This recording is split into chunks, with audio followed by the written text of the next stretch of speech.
PT Toyota Motor Manufacturing Indonesia mencatat prestasi dengan ekspor sebanyak 3 juta unit. Menyusul capaian tersebut, Presiden Toyota Motor Corporation Koji Sato mengatakan pihaknya akan memperkuat basisnya di Indonesia sebagai pusat research and development dan ekspor on the global south. Sebagai industri padat karya, Koji Sato mengatakan, Toyota Indonesia telah berkontribusi untuk memperkuat ekosistem industri otomotif Indonesia melalui kerjasama dengan lebih dari 240 pemesak lokal, Tier 1, dan lebih dari 520 pemasok lokal, Tier 2, dan Tier 3. Sinergi ini bukan hanya mengurangi ketergantungan impor, tetapi juga mendorong tumbuhnya kemandirian industri dalam negeri, termasuk industri kecil dan menengah, sebagai bagian penting dari rantai pasok nasional. Dia menambahkan, investasi Toyota Group di Indonesia mencapai 100 triliun rupiah dan turut berkontribusi pada pertumbuhan ekonomi. Investasi ini bersama dengan jaringan pemasok lokal dan dealer yang melibatkan lebih dari 360.000 tenaga kerja di berbagai sektor, mulai dari produksi, rantai pasok, distribusi, hingga layanan purna jual. Presiden Direktur PT TMMIN Nandi Julianto mengatakan, industri otomotif juga berperan penting dalam penerimaan pajak. Tidak hanya melalui pajak penghasilan, pajak pertambahan nilai, dan pajak penjualan atas barang mewah yang dikenakan secara nasional, tetapi juga melalui pajak daerah seperti pajak kendaraan bermotor dan bea balik nama kendaraan bermotor, yang menurut Kementerian Dalam Negeri menjadi salah satu sumber utama pendapatan asli daerah yang berpengaruh terhadap fiskal daerah. Sementara itu, Menteri Perindustrian Agus Gumiwang Kartasasmita mengapresiasi konsistensi dan kontribusi Toyota Indonesia yang telah mengekspor produk ke lebih dari 100 negara. Toyota Indonesia juga telah membina lebih dari 700 perusahaan pemasok dan menyerap lebih dari 360.000 tenaga kerja. Hal ini menjadi kontribusi luar biasa terhadap ekonomi nasional. Dia pun berharap Toyota Indonesia terus mendukung komitmen pemerintah dalam pengembangan kendaraan ramah lingkungan dan pengurangan emisi karbon, karena inisiatif tersebut menjadi bagian dari agenda besar transformasi industri menuju keberlanjutan.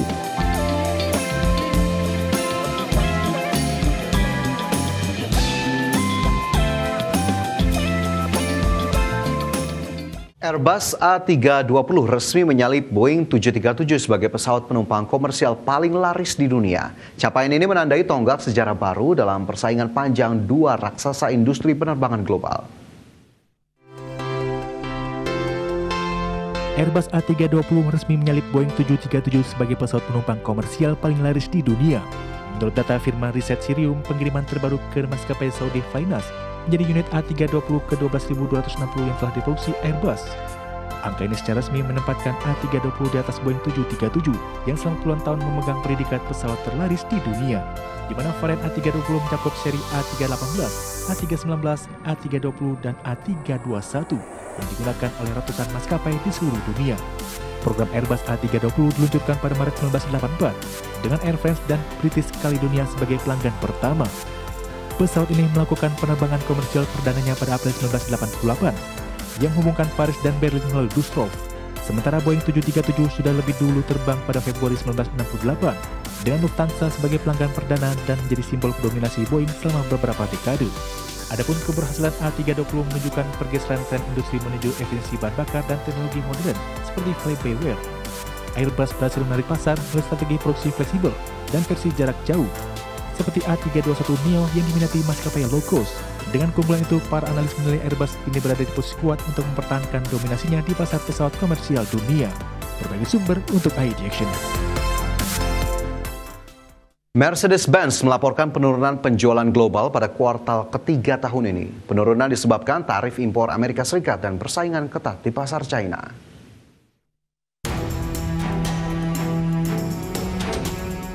Mercedes-Benz melaporkan penurunan penjualan global pada kuartal ketiga tahun ini. Produsen mobil asal Jerman tersebut hanya mampu mengirimkan 441.500 kendaraan sepanjang Juli hingga September tahun ini.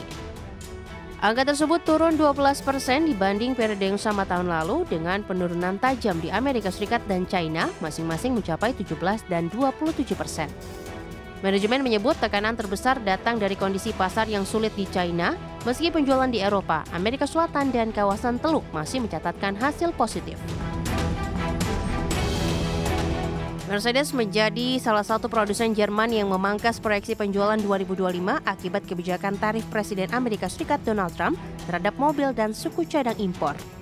Biaya produksi yang meningkat membuat margin keuntungan menipis. Sementara di China, merek-merek lokal seperti BYD dan NIO semakin mendominasi pasar kendaraan listrik premium. Kondisi ini memaksa Mercedes untuk meninjau ulang strategi harga dan produksi di beberapa wilayah utama. Adapun penjualan kendaraan listrik bertenaga baterai atau BEV juga tidak menunjukkan pertumbuhan signifikan, tetap di angka 42.600 unit sepanjang kuartal ketiga. Padahal segmen ini sebelumnya diharapkan menjadi pendorong utama pertumbuhan perusahaan di tengah transisi menuju mobilitas hijau. Mercedes-Benz menyatakan akan terus memperkuat lini kendaraan listrik dan mengoptimalkan rantai pasok global untuk menekan dampak kebijakan perdagangan ke depan. Berbagai sumber, IDEX Channel. Produsen mobil listrik Tesla merilis varian terbaru yang diklaim merupakan versi murah dari dua mobil listrik andalannya, yakni SUV Model Y dan sedan Model 3. Kedua varian tersebut masing-masing dibanderol $39.990 Amerika dan $36.990 Amerika per unit. Sejumlah pengamat menilai harga di bawah $40.000 Amerika akan menjadikan Tesla mampu bersaing dengan model kendaraan listrik sejenis seperti Chevrolet Equinox, Hyundai Ioniq 5, dan Kia EV4. Namun sebagian lainnya menilai Tesla seharusnya berani menurunkan harga hingga di bawah $30.000 Amerika per unit. Adapun di Eropa, reputasi Tesla juga sedikit menurun akibat pandangan politik Elon Musk yang kontroversial. Di sisi lain, Tesla juga harus bersaing dengan banyak mobil listrik dan hibrida plug-in yang dijual di bawah $30.000 Amerika.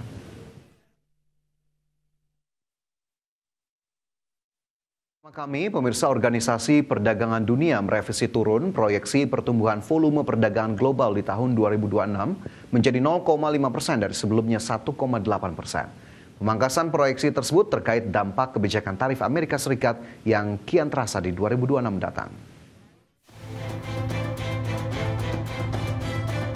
Organisasi Perdagangan Dunia atau WTO dalam pernyataan terbarunya memangkas tajam proyeksi pertumbuhan volume perdagangan barang global untuk tahun 2026 menjadi hanya 0,5%. Angka proyeksi ini lebih rendah dibandingkan perkiraan sebelumnya sebesar 1,8% yang diumumkan pada Agustus lalu. WTO menyebut pemangkasan proyeksi ini disebabkan oleh dampak dari kebijakan tarif Presiden Amerika Serikat Donald Trump yang dinilai akan mulai terasa signifikan tahun depan. Direktur Jenderal WTO Ngozi Okonjo-Iweala menyampaikan kekhawatirannya terhadap prospek perdagangan global yang diprediksi akan memburuk pada tahun 2026 mendatang. Meski demikian, ia menegaskan bahwa sistem perdagangan dunia masih menunjukkan ketahanan. Okonjo menyebut, sistem perdagangan multilateral berbasis aturan akan tetap menjadi penopang stabilitas di tengah gejolak kebijakan proteksionis global.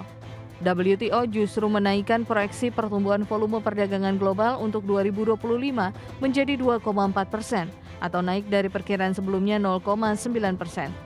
Kenaikan ini didorong oleh dua faktor utama, yakni lonjakan impor ke Amerika Serikat menjelang kenaikan tarif, serta peningkatan perdagangan barang terkait kecerdasan buatan yang semakin pesat. Berbagai sumber IDEX Channel.